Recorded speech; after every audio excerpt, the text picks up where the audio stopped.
Testicular cancer. No one thinks it's going to be them. Not you, not your friends, not guys in their 20s who eat healthy and train hard. But here's the reality. Testicular cancer is the most common cancer affecting young men.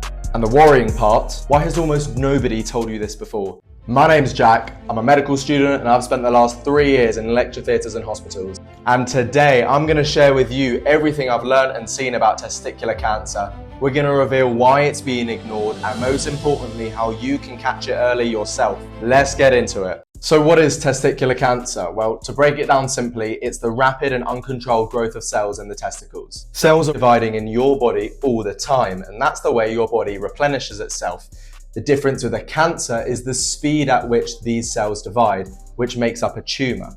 I also just wanted to say that cancer is a really complex disease, but for the purpose of this video, the main thing to remember is how and where it starts, which in this case is in the testicles. Now, the main age groups affected by testicular cancer is between 15 and 40 years old, but there's a bit of leeway on both sides, so it's not a fixed age group. In general, we'll be talking about young men as a whole. In the UK, there are 2,300 new cases of testicular cancer diagnosed each year, which is 25% higher than it was 30 years ago. But here's the important part. When caught early, testicular cancer has a survival rate of over 99%. Make sure to stick around until the end of this video where I will be teaching you, very simply, how to have the best chances of catching this early. So far in this video, we've said that testicular cancer is common amongst young men and it's actually very curable.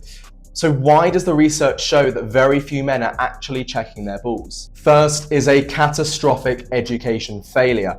We've moved past booklets and leaflets, and now most men use social media as their main source of health information. If you decided right now to research testicular cancer on your preferred social media platform, most of what you'd find would be low quality, inconsistent, and performative. And the second, from my personal experience of seeing patients, isn't the information at all. It's us.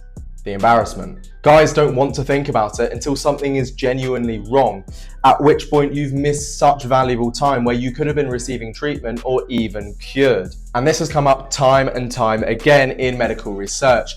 Guys thinking their risk is very low, when in fact we are most at risk of testicular cancer. You are far more likely to get testicular cancer than your parents or grandparents. But just knowing about something is almost completely irrelevant unless you're actually going to do something about it.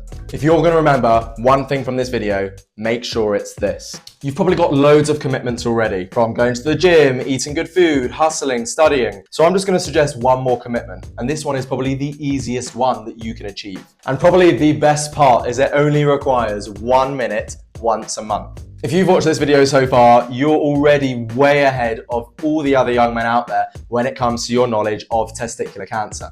I'm going to introduce you to testicular self-examination, which is probably one of the most, if not the most, powerful tool when it comes to knowing your own body. So let's break it down into some simple steps. So starting off in the shower, because the warm water helps relax the skin around the balls, making it easier to feel for anything unusual. Now I'm using a grape here, but checking one testicle at a time, gently rolling between your thumb and your fingers. Healthy testicles should feel soft and smooth, and you're feeling for anything different, whether that be a lump, any really hard areas, or any changes in the size, shape, or smoothness. You may find a tube-like structure at the back. That's completely normal. It's called the epididymis.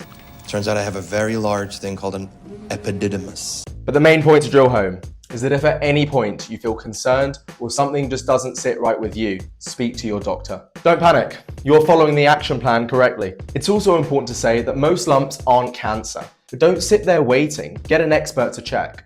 Making sure that you're ahead of testicular cancer isn't complicated or time consuming.